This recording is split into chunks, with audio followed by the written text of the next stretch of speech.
Hey, once again, this is Dr. D coming to you live from the Car Doctor Studios in Anchorage, Alaska.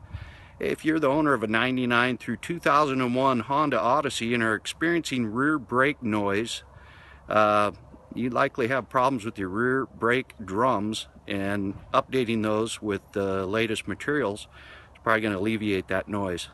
Watch this quick video and we're going to give you some tips on how to make that happen. Thanks for watching. If you own a 99 through 01 Odyssey and are experiencing rear brake groan or howl when coming to a stop, the likely cause is resonance transferred through the brake drum material.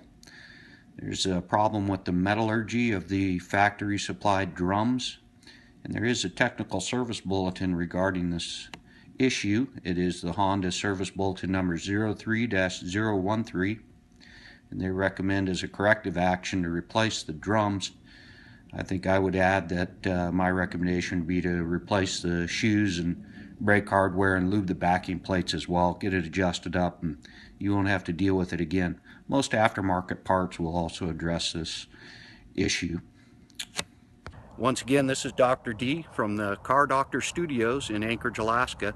Thanks for watching, and if you take a second and subscribe to our channel now, we'll keep you posted with the latest uploads and car repair information to keep you on the road. Have a good one.